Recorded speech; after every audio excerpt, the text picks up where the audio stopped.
C'est grave. T'as la place bandeko bachaki mboka. T'as la place bandeko bakomisa ki Congo. Ah non. Non. Notre Victor Kamere serait mort. Kinshasa tremble ce soir. D'autres quittent l'hôpital en train de pleurer. On ne sait pas qu'est-ce qui se passe au juste. Victor Kamere serait mort. Kinshasa tremble ce soir. D'autres quittent l'hôpital en train de pleurer. On ne sait pas qu'est-ce qui se passe au juste. Shalom, shalom, bien-aimés dans le Seigneur. Un grand merci à vous tous qui êtes connectés sur notre meilleure chaîne, La Voix Céleste Nzela Lola. Eska Bonzambe, Ekitara na Loyembo, na Maloape, na Misala, Bonzambe, na Bonzambe, Lola, Esofuta, Simana, Toya, Koloba, Kentama, Boto, Kwaye, Wapina, Mansozo, Biso. Merci na Banonion, tout Balanda, Biso, Babenga, Biso, Basutena, vraiment, Moussaloyo. Là, je vois les pasteurs, Fezamissi à la bouche autorisée de l'Éternel depuis Zurich. Na Philo, Mukwaya, Motema, Yabiven, c'est de Homo depuis Londres, Pena, Maman Gisèle, Luke, le Motema, Papa Emmanuel, Nabosson, des frères, Papi Kongé, Nanzamba, Lola, Amono, Esikozola, Nabiso, Bonzambe, na Bonzambe, Yesunde, Mosuki, si bien aimé, les mains ne triomphent jamais, toujours na cadre informé, bien dans l'émission, rien que la vérité, tout y a minane, na émission de l'eau, boye billet déjà. Maître Doli, mon bien aimé, a béni biso vraiment na noki pour notre information à informer bino au juste et années bien aimé dans les Seigneurs. Victor Kamere entre la vie et la mort bien aimé dans les Seigneurs. Qu'est-ce qui se passe na makamya Victor Kamere? Pourquoi bazo lingate que Victor Kamere abima libana ya mboka a que nous reçoit traitement? Depuis l'Obina Boutou Kanae et Zalaki grave. Beaucoup découvrir le lot, na émission Nabiso le lot, bien aimé dans les Seigneurs. Victor Kamere serait-il mort ou comment? Tozana Maître Doli Monza ou Yaza toujours informé. Tomegempe ko Beta Masolo na Maye Etali Mboka Congo. Bonjour Maître Doli. Bonjour mon Mboka, merci na Koya na Esika. S'appelle Makasu Ninko Muna yo na Ebandeli ya semaine vraiment. On a remis un peu pour transmettre comme d'habitude l'information au Pesa Kanaba Mboka. Beaucoup plus de bandes qu'on a vu sur Bazali Banda, comment est-ce que Mboka Zali Kotambola. Merci beaucoup. Maître Doli Monza, avant que tu aies tout le monde a dissolu Victor Kamere par rapport à l'état de santé, tout le monde bandeko bozo benga bamba étranger ba rwandais et tout le monde bana mboka ba kinois nde ba ki soutenir ye réaction de kozande mais non ko betela biso selon très bien informé de ce Maître Doli. Bon, en fait tout le monde nous sommes dans un pays démocratique, chacun est libre de faire quoi que ce soit. Na moto ebi responsabilité na ye na marambo etali mboka ndenge ni ya zola mboka ya batu sur zola mboka le roi Makop Morobo serait dit que moi sans famille faut faire au bima dit que il peut s'engager pour aller soutenir n'importe qui. Bon moni deux alliés na katamboka quand na utiko baboye aux la République démocratique du Congo, donc chacun est vraiment libre au salam. Mais pas sali comme on a été que bandeko oyo bazali ko kende ko na bakaliko na banko ko soutenir telle ou telle personne politique babo sana teke ba tonton balera mbon na balera mbon na bango moko meton ba mona likambo komeli bango ba kopesa bino moi 1000 2000 3000 4000 pour que yo joue banderole au télé misivo lo banon ne touchez pas à monsieur tel ndenge na uti komona récemment awa ko yana ngako uta parti général komona bandeko misuso basali ba banderole le ministre de la décentralisation chacun est libre et surtout pas dans la partie politique où ils allaient RCD ils pouvaient aussi mobiliser un militant parti qui ne soutenir comme ça devient une coutume pour la Bissau. Mais bon, il faudrait quand même la jeunesse congolaise à comprendre place aux amis Kokende. Le temps sont durs et puis risque comme vraiment il n'y a pas d'emboca na Bissau. So ba te belle ba comprendre en côté. Les gens le terme aventure, vraiment je demanderai à nos frères, surtout la jeunesse congolaise pour mettre en à côté. Donc aventure ezaki liboso et que me taper sur 100 francs 20 francs pour que nous thème na moi makasi ko ba kuganga o il faut kombo na ye afin que ba filmer ba la que non voilà il a été soutenu par tel nous devons arrêter ça. Même nos frères du cash on de quoi cash ba bobenga en assemblée au moins la mobilisation allons soutenir tel que ce soit des mauvaises pratiques. si le Parlement interpelle un membre exécutif ou il y a un gouvernement, quand même, il faut pas la peine à la de se présenter seul. Ok, pays attendre, tu réponds et puis tu sors. Si tu as que ma campagne reproché, on te laisse. Si tu as un morceau de défiance, c'est ça la procédure. Mais ceux qui vont communiquer que non, pour inviter pour aller. Parce que les gens veulent voir clair. Les gens veulent voir clair sur la situation. Tous les Congolais, parce qu'aujourd'hui, hormis le fait que le président de la République a mis fin l'installation en haut, mais quand même, il faut pas être la raison, il y a installation si rapide. Pourquoi ils ont été motivés à le faire? Pour éviter que lobby, ceux qui l'ont vidé situation OT, ça peut encore nous rattraper des mois après demain. Donc il est important que les Congolais nous soient. D'abord, moi je ne suis pas d'accord que les sont ensemble décréter le huis clos. Donc il y a session les lois en direct parce que le Congolais comment est-ce que les choses allaient coller qu'est-ce qui a motivé les Congolais qui ont accompagné les Congolais pourquoi il en a fait? Donc il faut le col là il y a Zali Moko il y a ministre de décentralisation il est important que les Congolais nous surtout Congolais ata OYC ayeba isalamaki bozalaki motivation ezalaki pour que tout couper court dans dossier wana parce qu'aujourd'hui nous disons il y a matmusu bazali ko loba ete kitu dans moni banani voice belé bandeko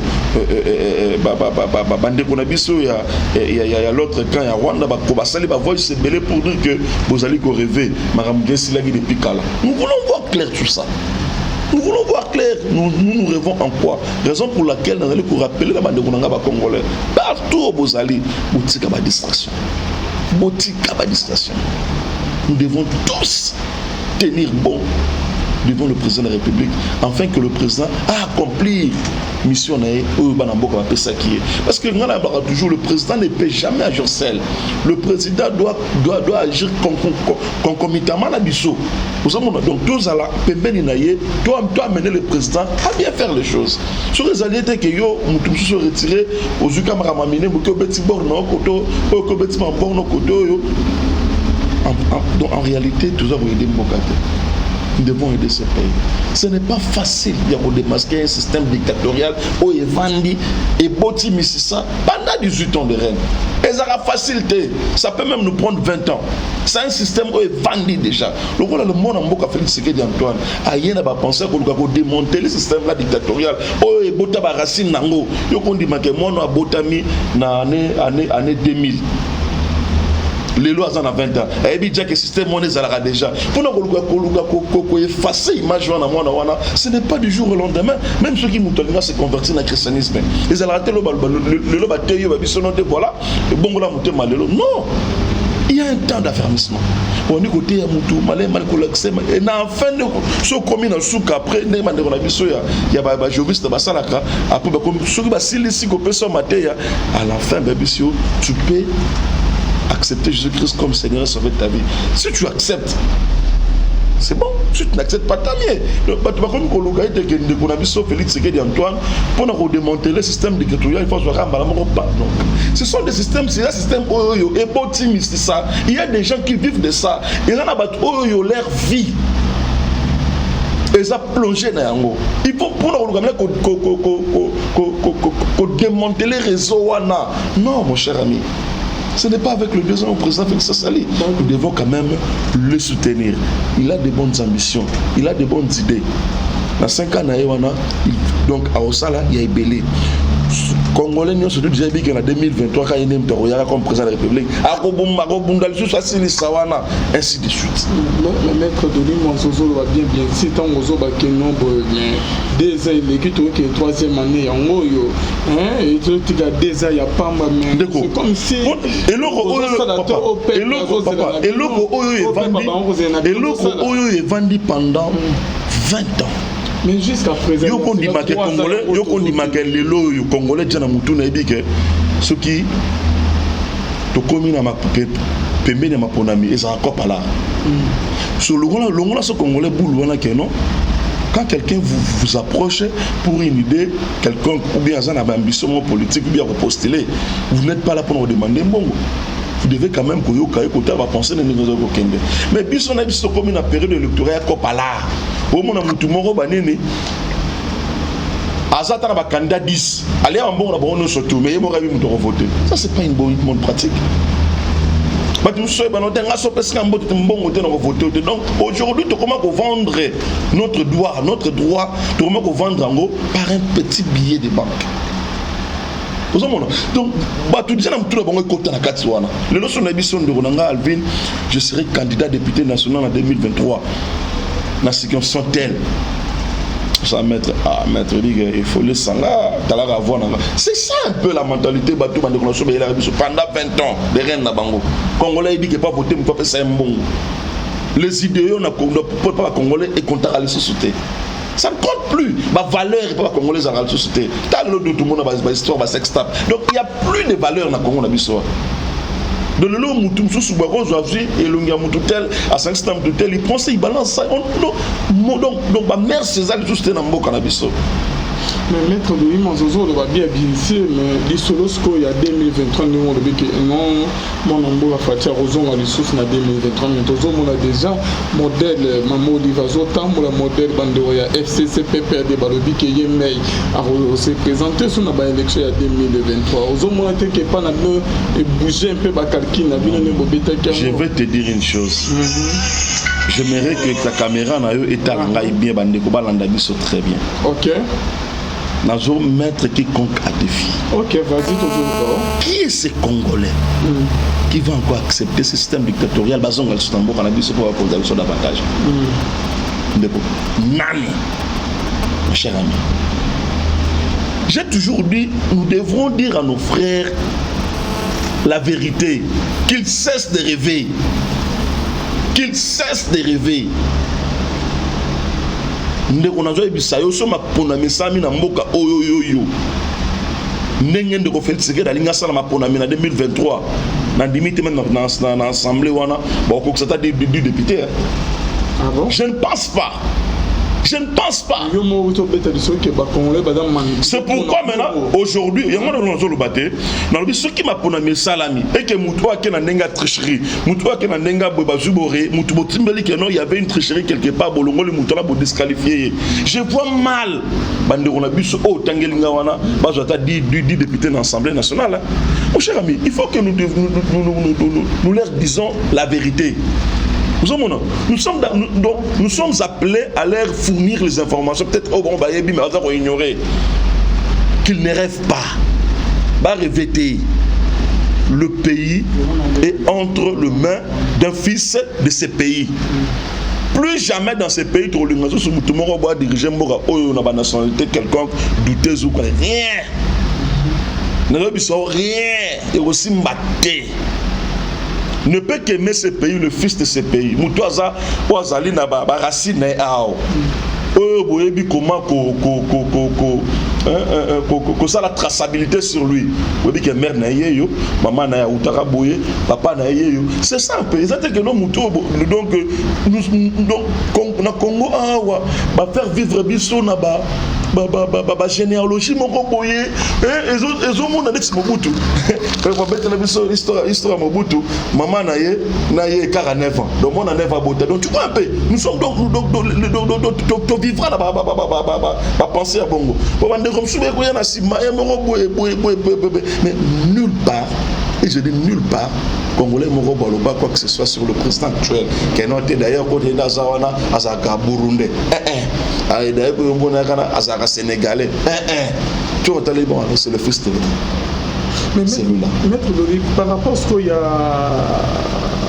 et là, on connaît tout le monde que les bâtiments sont trop manipulés dans ma caméra de Kanya Kambongo. Par rapport à l'homme que Robert et Bimanet qui n'ont tout le monde peut baser été à étrangers. Comment on a bandé Koyamboka pour accompagner Azaria sur le Parlement. Paix présidente, il y a Parlement, il y a Assemblée, il y a Parlement. Bassigné qui est là quand il est dans la télévision des en huis clos. C'est pourquoi je dis nous dénonçons sur ces comportements. c'est pas un bon comportement. Vous avez il y a un solo l'autre fois qui sont congolais. Oui, bah ça va Congo, mais bah ça va fournir bah armes na bande comme ça dans est pour nous congolais. Il est congolais pour na intérêt moko mesquin. Il préfère y a pour fournir le rebelle ba arme pour moi ndeko Congo la so ko sana te ke na généalogie na ye ndeko na pe moko peut se retrouver bané na embuscade moko boina ba rebelle na ba bomier. Bon, imaginez ndeko na ba pesi yo à 50 000 ou 20 000 $. On te donne 20 000 $. Oui, c'est bien bon. Tu as un peu la poche. Ok, on fournit un armement pour que Baba n'ait congolais. Moi, la maman qui n'a pas de capé dans par accident. À côté de la bande, on monte au sein de l'euro. Certes, tu as l'argent, mais tu as perdu quelqu'un de grand dans ta famille. Donc, il faut éviter que moi, balèche, bol, ya batouana. Donc, moi, petit mendiant, les gens qui vous terrorisent, les gens qui vous tuent, les gens qui vous massacrent, vous donnez à faire n'importe quoi pour attendre le va passer on est bandeko na monnaie belé on va ça on te banderole va passer $10 on va passer on de refaire souffrir donc et faire nourrir toute ta vie. Non. Donc ce sont des histoires que nous devons quand même décourager bandeko et surtout le comble est que la jeunesse congolaise bandeko na ngai bana mai ba master na ngai ba ve na ngai papa tout à la libosoko tout à la liboso ndeko na ngai tout à la liboso nous devons aimer ce pays. Qui aime ce pays ne peut jamais se rallier na bato balingi mboka kufa. Qui aime ce pays ne peut jamais comploter na bato balingi mboka et disparaître. Qui aime ce pays ne peut jamais s'associer na bato balingi dans l'inexistence ya mboka oyo. Nous sommes le fils de ce pays. Nous mourrons pour ce pays. Nous allons battre pour que ce pays ait retrouvé encore dignité à l'époque. Donc, il faut quand même et mon pauvre Ninzala d'ailleurs, mon Ninzala, Odeite accepte Yaoula Nzala, mais Ozala heureux na mabele na ki rondi malelo zo ba pesi mbongo ke makanyaka muke lobi oza malheureux. Merci beaucoup maître Doli Monza.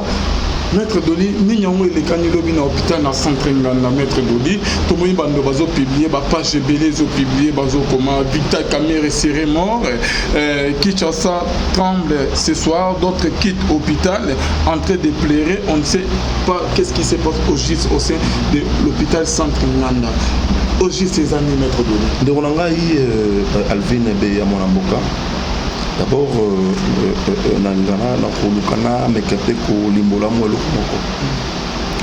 le président Vital Kamere, le pacificateur, gravement malade, Azali, partenaire Nabiso, Nakatsa Kash, que je respecte bien. Mais pourquoi Bozolo Kalio Anaye? Non, dire que Bozolo Kalio Anaye, les Okamusangaï. Est-ce que tu sais que Namakambo écoute Vital Kamere, le pacificateur, le président de l'INC, Bisso, partenaire Nakache, nous sommes mieux de prévenir de Namakambo. Comment ça, Azo Senga qui va libérer? Non, évidemment, c'est une demande. Tout de suite là, je venais d'attendre l'excellence Bernard Takaïché, celui qui fait le vice-ministre de la Justice. Alors bien que c'est vrai, mais jusque-là, il n'a pas encore reçu une demande formelle. Il y en a un médecin pour dire qu'il faut rapatrier Namboka Libanda. En tout cas, ce qui découvre Vital Kamere, tel que je sais qu'il est malade, il est pas malade. Ceux qui demandent de la manière dont je suis malade. Déjà maître de l'évacuation de Vital Kamere refusée. Non, de Ronangai, Naouti Kolanda, Sikoyo, l'excellence Bernard Takaïché, il a été clair dans ce livre. La demande, c'est la demande de la télévision, c'est la demande de la radio, de la réseau social. Il faut écrire. Et puis en écrivant là, il faut quand même, et ça l'a motivé. Qui va raison. Tant qu'il y a commis, le docteur, pas à traiter dans le centre Nganda, a motivé en gros. Que non, effectivement, il y a ça, on peut l'évacuer. Je vois mal C'est notre partenaire, si vous oubliez. Quand ça a été que mon balingi de Vital Kamerhe ma casse pour le cabis mon akatakash. Non, c'est notre frère. Nous avons lutté avec lui. Nous avons gagné ce pari avec lui. C'est un fils de ce pays, Moutabou Yangwazate, de Konangaï. Comme il y a des demande, non, de Konangaï. C'est que les gens oublient. Les gens veulent mettre à côté la procédure. Mon cher ami, il y a toujours un adage de l'Obaka. Lorsque la procédure est mal dirigée, le droit est menacé. Vous ne pouvez pas avoir une bonne solution. Ce qui procédure est allé m'abéir. La demande, ça, la ramon, la réseau société, la télévision, il faut dans l'Obaka. Il y a la et puis je sais que Bandeko Baza na président Vital Kamerhe maîtrise quand même la procédure à la matière. Quand, là où il faut y aller, l'endroit où il faut toquer, et puis place il fallait qu'on s'adresse. On peut s'adresser car voilà bon, tu passes dans une de ces chaînes, dans une ya chaîne en Boka la sur le baguette noté il baboy Ndeko Vital Kamerhe. Oui, tu es malade, je n'en disconviens pas. Tu t'aboyes en mazate. Malade, et puis moi je vous dis, il est sérieusement malade. Mais cela ne dit pas que le roi est sérieusement malade, car le roi doit une chose. Ils allaient biso à partenaire politique. Ndeko Vital Kamerhe a confronté à un dossier. Et sur base de ce dossier, l'un des verdicts il a été condamné. Oui, il a été condamné à salir appel. Mais Salé était que santé était détériorée. Voilà pourquoi il a bénéficié d'une grâce. Pour ne pas belé dans la prison pour nous santé dans bango c'est détérioré. Tali bango bas des miracles la prison pour nous. Aujourd'hui on a retraité dans cette prison. Mais parce qu'il y a Zali partenaire dans biso. Il a bénéficié quand même d'une faveur. Il y a relongé en prison pour nous continuer dans certains ganda pour que les soins appropriés. Et le lieu où j'ai reçu le message que nous avons vu la situation et c'est des actes où c'est des théories davantage. En tout cas, ça n'a pas passé, mais on a bâti la politique à spectacle. La politique à spectacle, ils savent qui s'adresser. Politique à spectacle,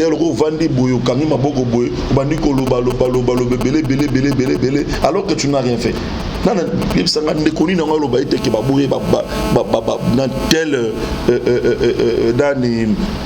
Autorité a beau faire foi la demande na bango personne ils vont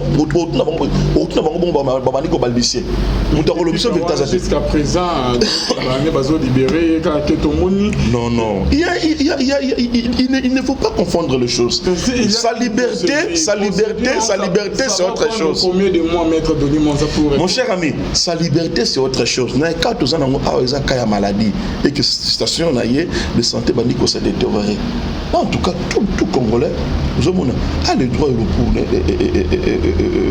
il a le droit. Attends que les Vital Kamerhe qui est au Congolais, tu peux écrire au ministre de la Justice, au commun lié que le ministre de la Justice peut via programmatif national comment voir parce que mon de quoi même ceux qui rapatrier peut-être dans Mboka Libanda, ce n'est pas dit qu'il va bénéficier d'une liberté quelconque, non.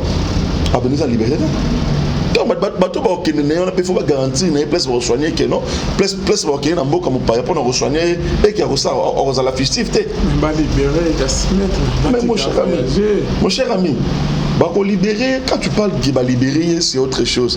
L'ensemble de tout ça, l'évacuation au Salama, moi je te rassure, je t'informe, l'évacuation au Salama, ne peut que, mon cher, et au Salama, ceux qui va respecter la procédure. Oh non. Mon cher ami, nous sommes dans un pays où toujours le canton va de Samibeko est primé sur les personnes.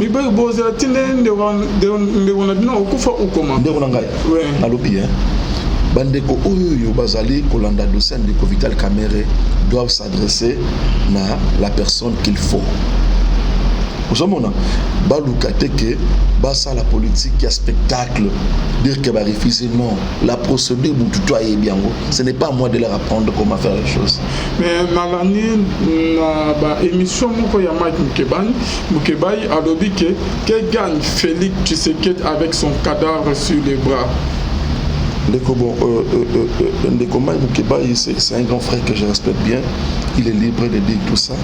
Mais on a rappelé quand Ndeko Mai Moukeba que l'arrestation de Ndeko Kamere ne dépend pas du président Félix Tshisekedi Antoine. Le président n'est pas là pour gérer des dossiers judiciaires.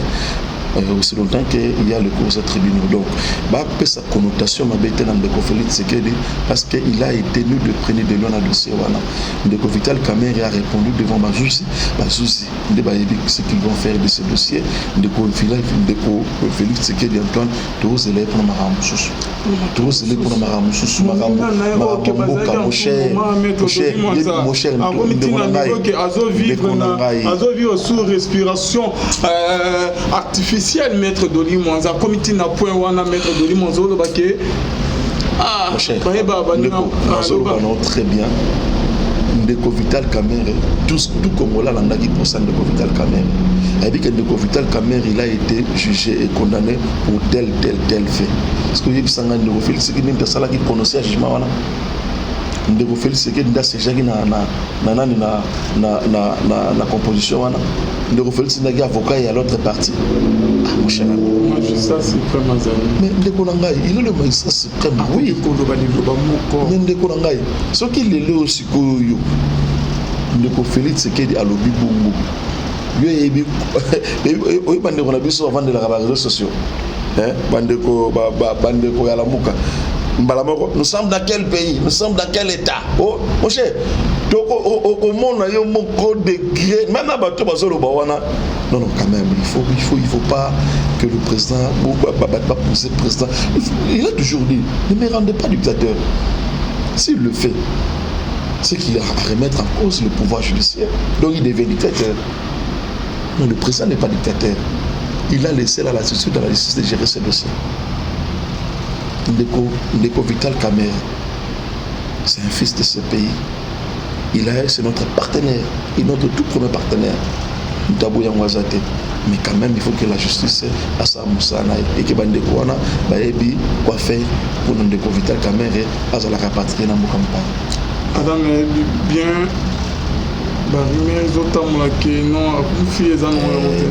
il n'est pas mort. Et puis, il faut réfléchir. Les gens pensent que les meilleurs soins, il faut que j'en gagne dans le campagne. Est-ce qu'ici, s'il est malade, on ne peut pas les traiter ici?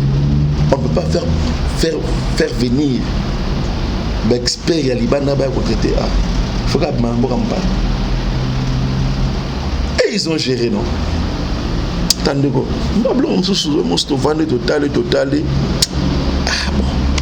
les gens pensaient que ces situations ne pouvaient que nous arriver, mais soit petit peuple.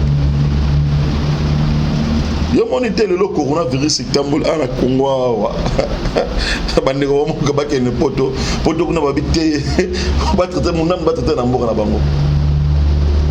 Ces gens-là nous ont géré ici. Ils étaient incapables de vendre un système sanitaire à malam na mboka na biso. Ils ont géré ici. Mais tu n'as jamais pensé que moi, nani épidémie et ravager le pays. Il faut tout le caramba ma mesure. Pas mon belé en Afrique. Ça malade moi. Parce qu'ils ont quand même su à mettre une bonne politique sanitaire dans le Bokanabang. Mais biso bazui santé ba ramener on par terre. Il y a eu que des détournements na biso yo bebo ko imaginer te. Na mboka nini yango ezalaka lelo soki na mutu na hôpital ba biso au cannabis te. Mais ce que ce cannabis te so kuti na hôpital ngo ezani. Bozo na mutu na hôpital. Boko na mutu na hôpital, ba sa bino te au cannabis te. Ce n'est que nous luka ba docteur ba uti lilo la toni. Parce que yo bengi docteur, yo za na hôpital. Mais ba yo kaya ya mutu o za grave o le cannabis te. Ces gens-là ba ba ki makamo no so.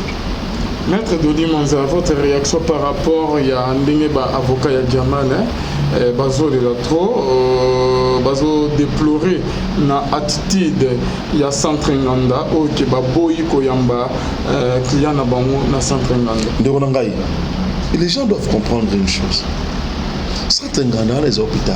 Et pourquoi ba boyi ko yamba Jamal? Non mais quand vous me demandez ngai na ça l'analyse sur une matière on a la maîtrise dans notre ngai centre nganda wana ce baboy ils ont ces raisons baza l'administration na bango eza hôpital moko étatique té c'est un hôpital privé et ça va privé. Ce qui va privé, on a constaté que voilà, bon, il y a pléthore ici, on ne saura pas tel. Déjà, vous devez comprendre que Ndeko-Doli Makamona Satangan.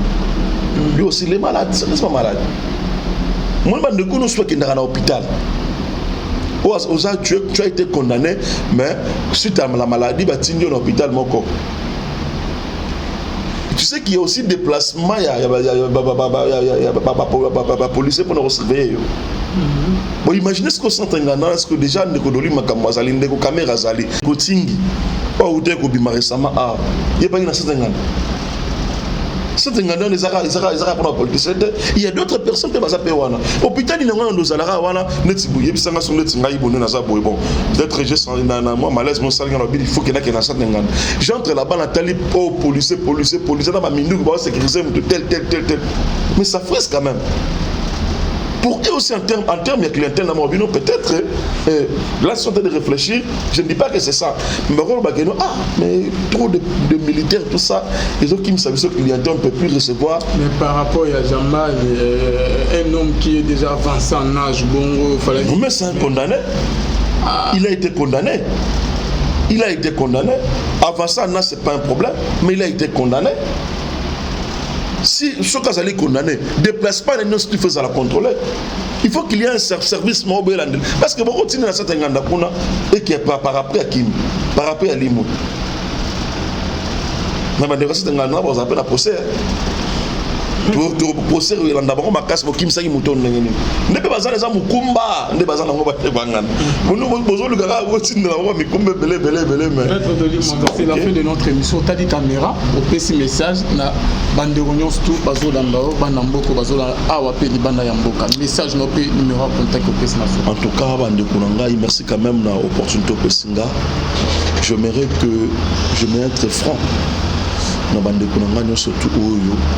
Masali Kolonanga na etando ikes tout mingi na émission na yo beaucoup plus message na ngai rozala orienté na la jeunesse congolaise partout basali place au studio zali mboka oyo vandi dis-toi que le Congo est en danger. Le Congo est en danger parce qu'il y a un groupe d'individus qui veulent à tout prix mettre ce grand pays qui est le Congo par terre. Mais seulement la chance que nous avons, les alliés à cause de Félix Tshisekedi comme président de la République Namboka Oyo. Voilà pourquoi je vous demande, mes frères et sœurs, ne rêvez pas. Tous derrière le Fils de l'homme qui est le président de la République palestinienne. Biso nyonso tout tchama bolongo na biso na se, to tchama boko na biso verrier. Parce que lui qui est notre guide. Nous devons prier pour le président de la République et son entour. Nous devons prier pour les gens de bonne volonté qui veulent à ce que ce pays ne soit pas scindé, mais aussi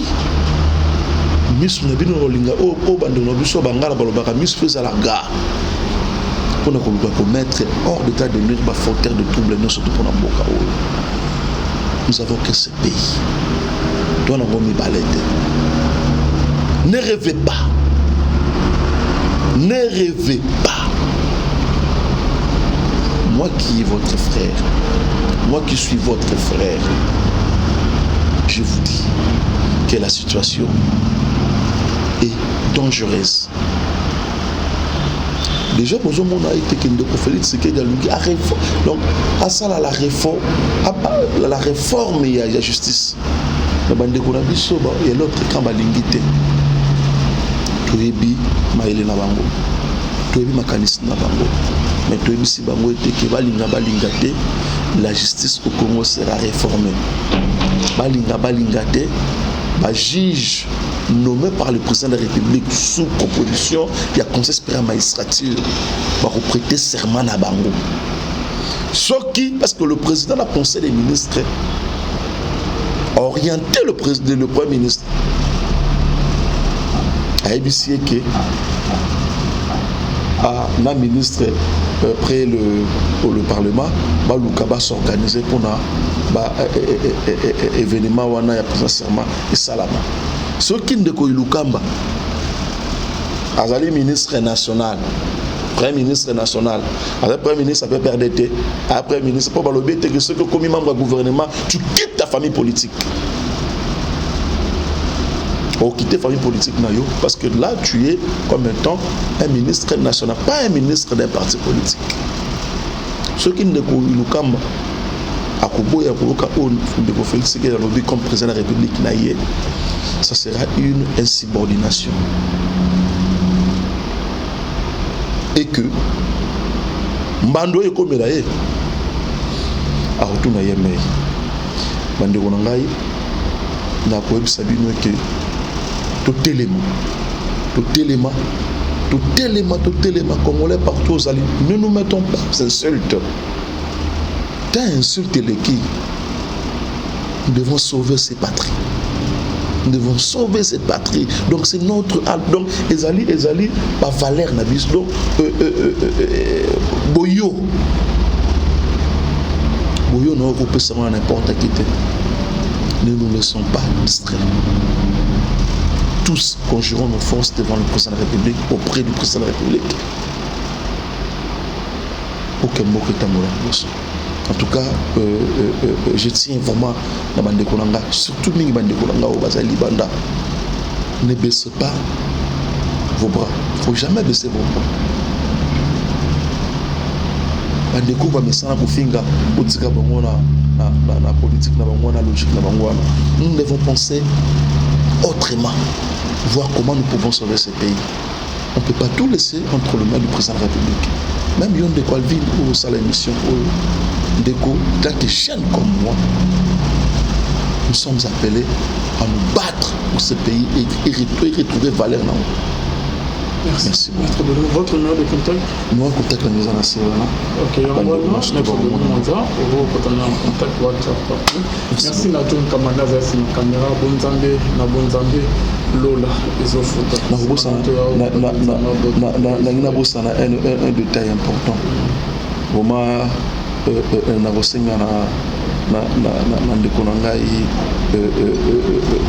le financier du président de la République, on a bien récupéré le financier du président,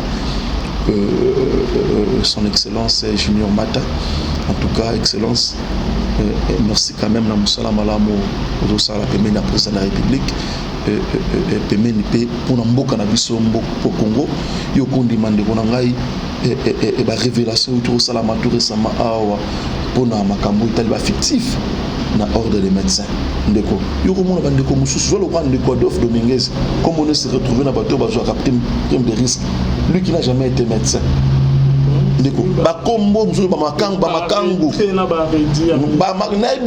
Mon cher ami, c'est grave. Tel place bandeko ba chaki mboka. Tel place bandeko ba komisa ki Congo. Ah non. Non. Notre bandeko de la voilà. Peut-être ma passe. On se retrouve à la prochaine. Bonzambe na Bonzambe. Yesu de Moussoukisi. Les man ne jamais. On se retrouve à la prochaine. Bye.